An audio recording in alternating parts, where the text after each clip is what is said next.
Hegde fertility అమ్మ అనే పిలుపుకు శ్రీకారం చుట్టండి. పొందండి ఉచిత మొదటి కన్సల్టేషన్, మొదటి స్కాన్. సంప్రదించండి 8880747474.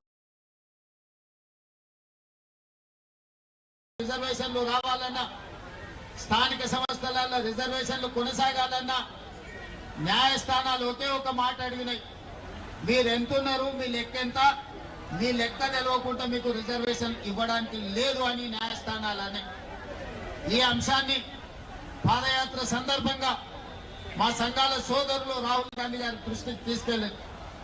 రాహుల్ గాంధీ గారు మా అందరితో చర్చించినప్పుడు దీనికి శాశ్వతమైన పరిష్కారం జనగణనతో పాటు కులగణన జరగాలి, ఈ దేశంలో ఎవరు ఎంతమంది ఉన్నారో లెక్క తేలాలి, దామాష ప్రకారం నిధులు నియామకాలు చేపట్టాలి అనే ఆలోచన కాంగ్రెస్ పార్టీ నిర్ణయం తీసుకున్నది.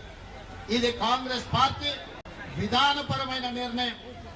ఒక్కసారి కాంగ్రెస్ పార్టీ విధానపరమైన నిర్ణయం తీసుకున్నప్పుడు రాహుల్ గాంధీ గారు స్పష్టంగా పాదయాత్ర సందర్భంలో చెప్పిండు, మేము ఎక్కడ అధికారంలోకి వచ్చిన వెంబడే కులగణన చేసి తీరుతాము, కేంద్రంలో కూడా ఎర్రకోట మీద జెండా ఎగిరేసి ఈ దేశంలో జనగణనలో కులగణను చేర్చి ప్రతి కులం యొక్క లెక్క తేల్చి ఉద్యోగ ఉపాధి అవకాశాలే కాదు రాజకీయ రిజర్వేషన్లు కూడా పెంచుతాం దామాష ప్రకారం అని చెప్పి రాహుల్ గాంధీ గారు చెప్పడం జరిగింది.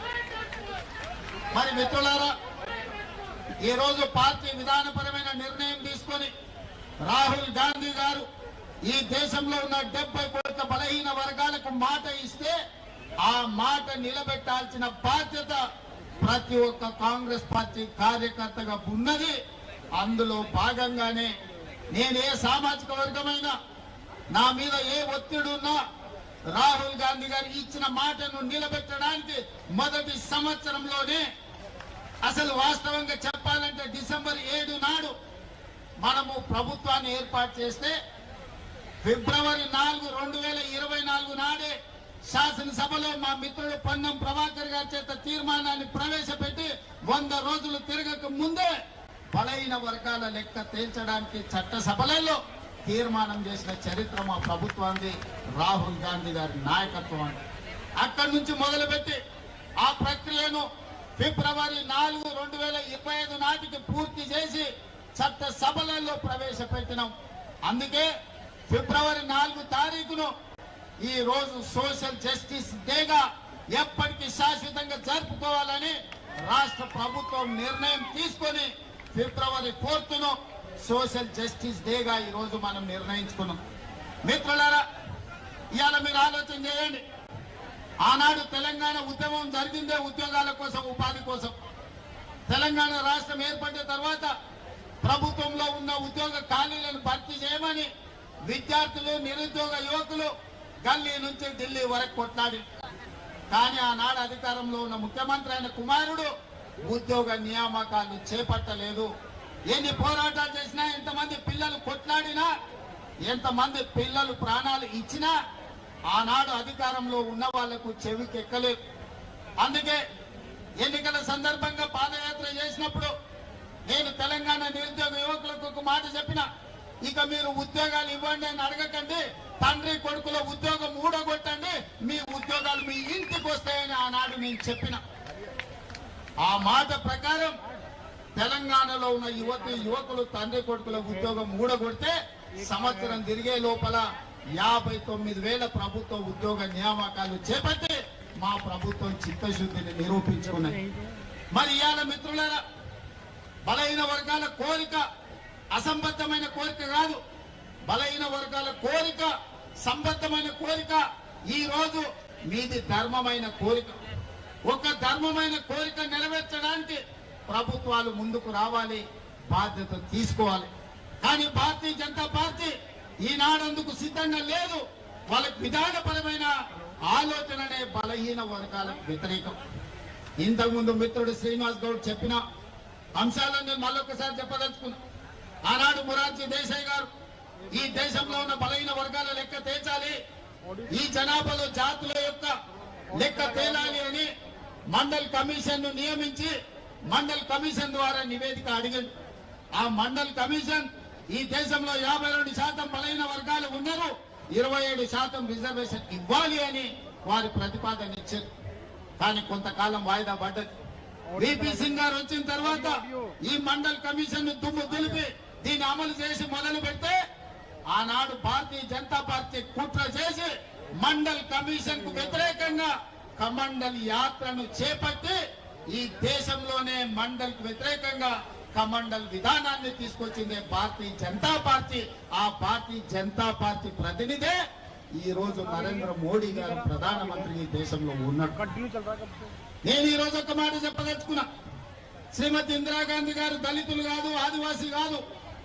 కానీ శ్రీమతి ఇందిరాగాంధీ గారు దళితుల పట్ల, గిరిజనుల పట్ల, ఆదివాసుల పట్ల అమ్మలాగా వ్యవహరించి వాళ్ళకి రిజర్వేషన్లను అమలు చేయడమే కాదు, సొంత ఇల్లు కట్టుకోవడానికి ఇల్లు ఇవ్వడమే, ఇందిరమ్మ ఇల్లు ఇవ్వడమే కాదు, ఆవిడ అసైన్మెంట్ చట్టాన్ని తెచ్చి భూస్వాముల దగ్గర వేలాది లక్షలాది ఎకరాలను ప్రభుత్వం గుంజుకొని ఎస్సీ ఎస్టీ బీసీలకు అసైన్మెంట్ పట్టాలు ఇచ్చి భూ యజమానులను ఇందిరమ్మ చేసింది.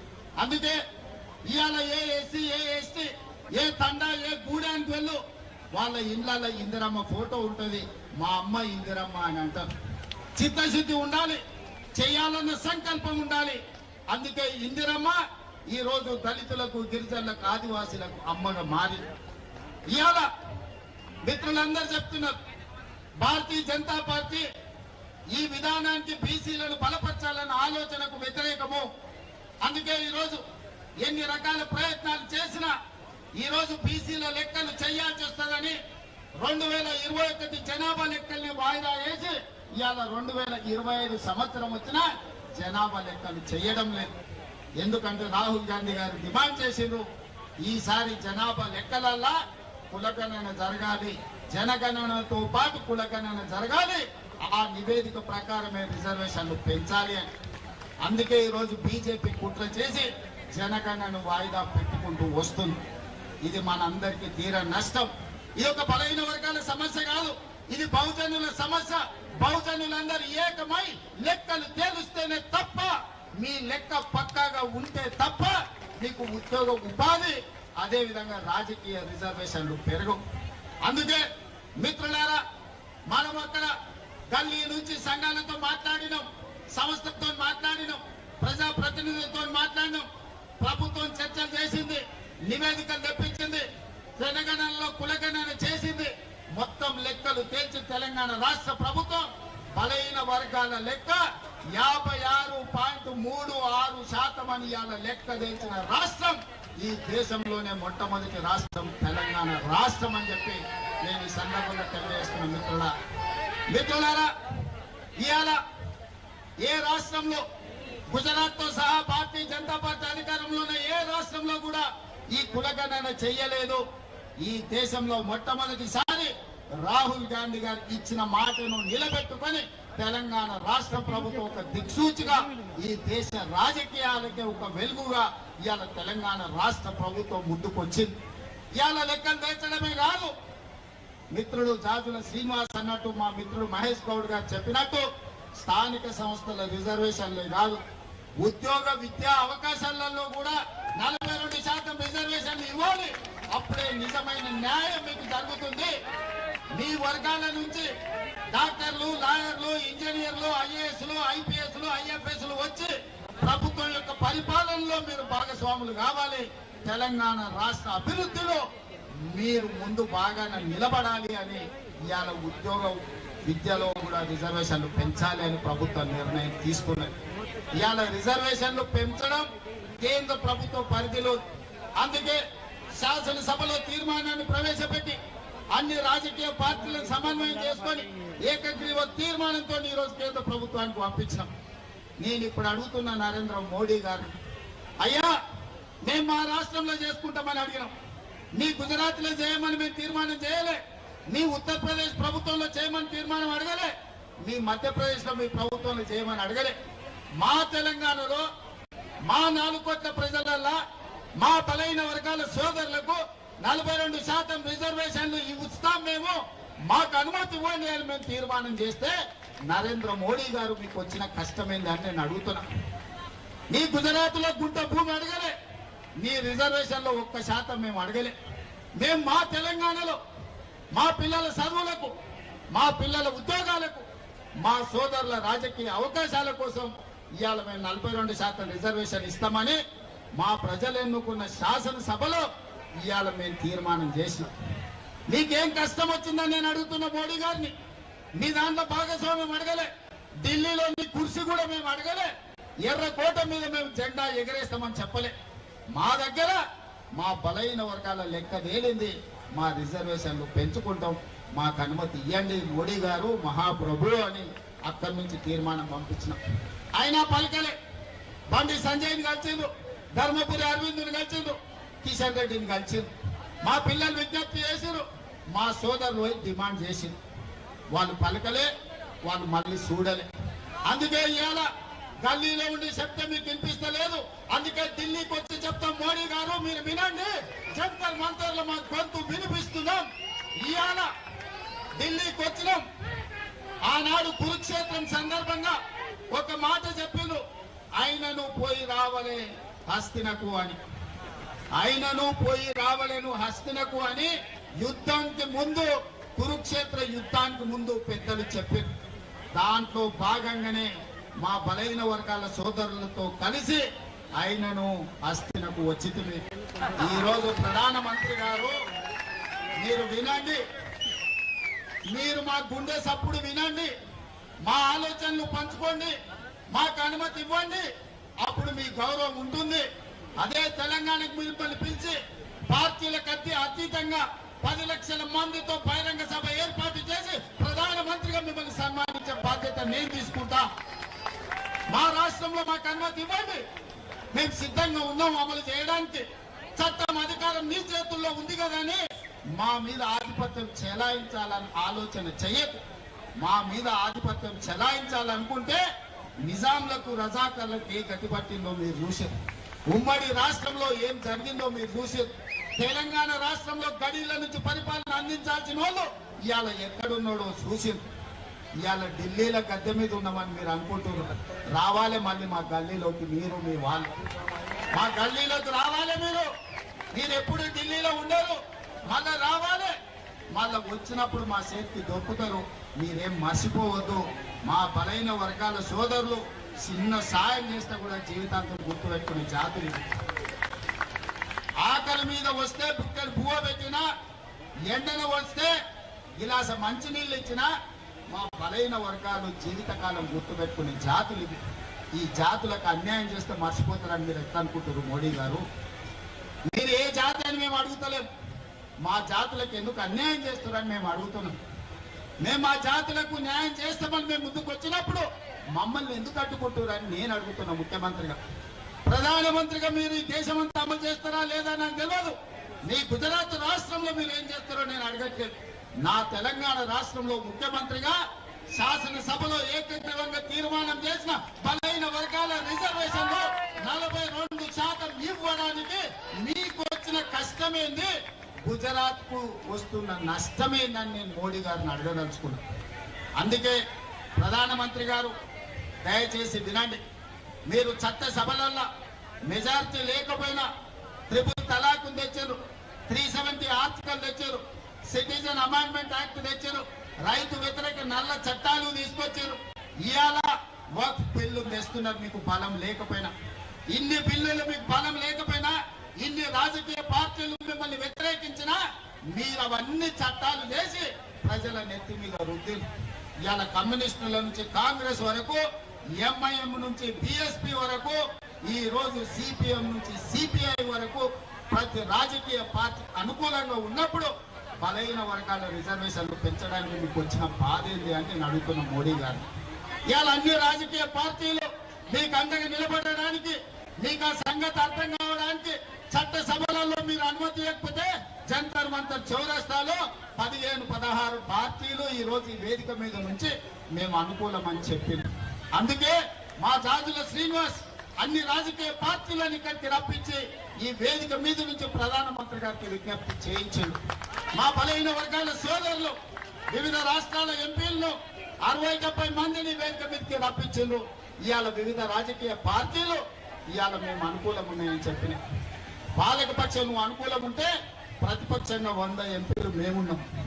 మాతో ఉన్న డిఎంకే కావచ్చు, ఎన్సీపీ కావచ్చు, ఈ రోజు అదేవిధంగా లాలూ ప్రసాద్ కావచ్చు, ములాయం సింగ్ గారి పార్టీ కావచ్చు, ఇన్ని రాజకీయ పార్టీలు ఇక్కడికి వచ్చిన తర్వాత మన అందరూ శాఖాహారులు అయితే రొయ్యల పుట్ట మాయమెట్లయిందని ఇంతటి అన్నారు.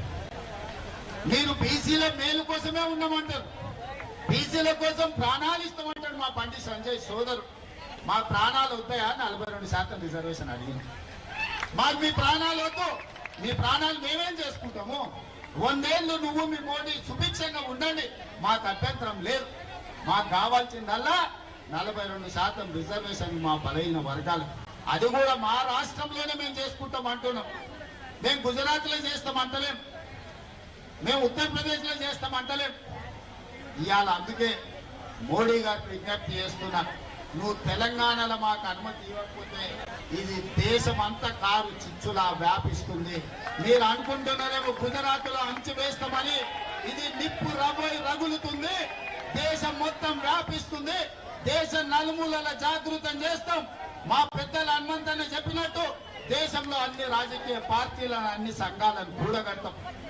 మీరు ఎట్లా ఢిల్లీలో గద్దె మీద ఉంటారో మేము కూడా చూస్తాం. ఆయన ఉద్యోగాలు ఇవ్వని కుటుంబాన్ని తండ్రి కొడుకుల ఉద్యోగం ఊడగొట్టి ఇవాళ వేలాది ఉద్యోగాలు తెలంగాణలో ఇచ్చినాం. బలైన వర్గాల రిజర్వేషన్లు మీరు ఇవ్వకపోతే మీరు మా డిమాండ్ కు దిగన్న రావాలి, లేకపోతే మీరు దిగన్న పోవాలి. మోడీ గారు మీకు తప్పదని నేను చెప్పదలుచుకున్నా.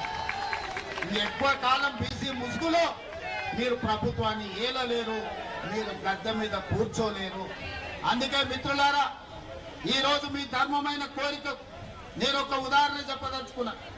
2015లో ఇక్కడనే మాదిగ ఉపకులాల వర్గీకరణ కోసం మందకృష్ణ మాదిగ ధర్నా చేసి జంతర్ మంతర్నే అలసిపోయి చెట్టు కింద కూర్చున్నాడు. నేను కూడా సంఘీభావం తెలుపుదామని వచ్చిన. అన్నా ఇన్ని చేసినా ఎవరు ఇంటలేరు, ఏం చేద్దామని నన్ను అడిగింది. మరి ఏం చేద్దామని అనుకుంటున్నా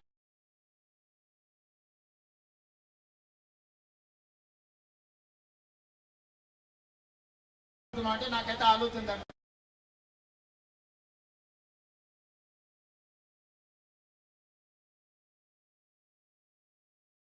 ఎట్లా అన్నాను, నీ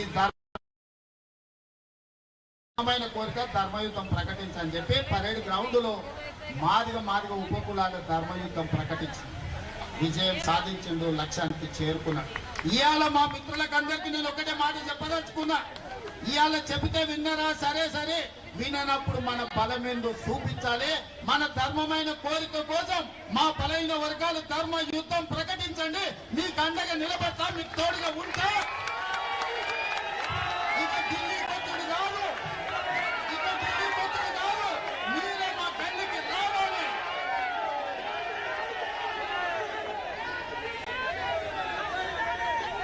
నరేంద్ర మోడీ గారు వినండి, ఇక రాము ఢిల్లీకి, మీరే మా గల్లీలకు రావాలి. మా ధర్మమైన కోరిక కోసం ఈ రోజు ఇక్కడికి వచ్చినాం. సంధిలో భాగంగానే మీ దగ్గరకు వచ్చి మీ విజ్ఞప్తి చేసినాం. కురుక్షేత్రంలో ఆనాడు కృష్ణుడు చెప్పిండు, అయోధ్య కుదుర్చుకుందాం, 5 గ్రామాలు ఇయ్యమని. కానీ దుర్యోధనుడు వినలేదు, వీగిండు. చివరికి కురుక్షేత్రంలో ఏం జరిగిందో మీరు చూసింది.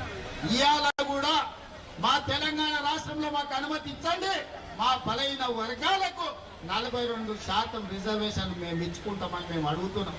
అయోధ్యలో భాగంగానే నరేంద్ర మోడీ గారికి ఈనాడు అస్థినకు వచ్చి మేము విజ్ఞప్తి చేస్తున్నాం. ఇక మళ్ళీ విజ్ఞప్తులు తీసుకొని మళ్ళీ అస్థినకు రాము. మీరు ఎట్లా గల్లీలకు వస్తారో చూస్తాం.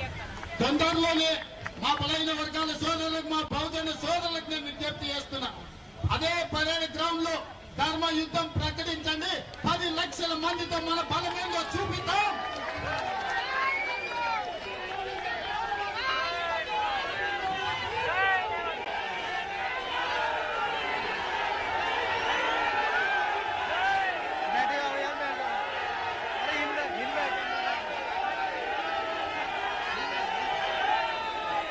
ఏ విధంగా అయితే నరేంద్ర మోడీ గారికి, భారతీయ జనతా పార్టీకి ఈ వేదిక మీద నుంచి వేలాది మంది మా బహుజనుల సమక్షంలో భారతీయ జనతా పార్టీకి హెచ్చరిక జారీ చేస్తున్నా.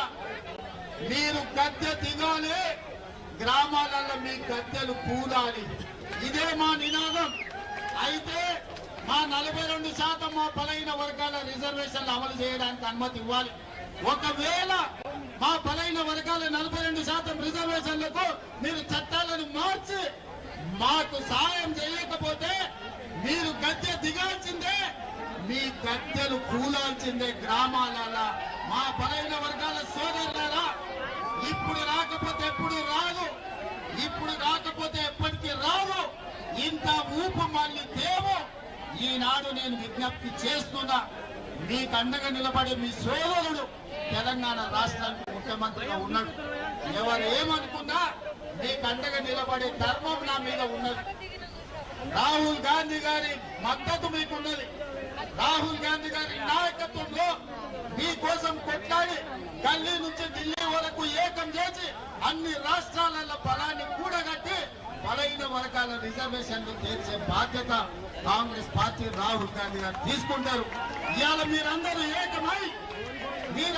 ఏకమై రేపు జరగబోయే ధర్మ యుద్ధంలో మన బలమేందో పరేడ్ గ్రౌండ్ లో ప్రదర్శించండి. ఎట్లా మోడీ దిగిరాడో ఎట్లా మన రిజర్వేషన్లు మన ఇంటికి రావు. ఒకవేళ అది రాకపోతే ఎర్ర కోట మీదనే మనమే జెండా ఎగరేసుకుందాం సోదరులారా. ఇవాళ బలహీన వర్గాల గొంతు బలహీనం అనుకోకు. మేము గౌరవంగా ఉన్నాం, మీ గౌరవం ఇచ్చినాం. అందుకే ఇవాళ జంతర్ మంతర్కి వచ్చినాం. మమ్మల్ని తక్కువ అంచనా వేస్తే ఎర్రకోట మీద జెండా ఎట్లా ఎగరేసుకోవాలో మా సోదరులందరికీ తెలుసు. మేమందరం కలిసి ఎర్రకోట మీద జెండా ఎగరేస్తాం, మా రిజర్వేషన్లను సాధించుకుంటామని తెలియజేస్తూ ఇక్కడికి విచ్చేసిన వేలాది మంది మా బహుజనులకు అందరికీ ధన్యవాదాలు తెలియజేస్తూ సెలవు తీసుకుంటున్నాం మిత్రులారా.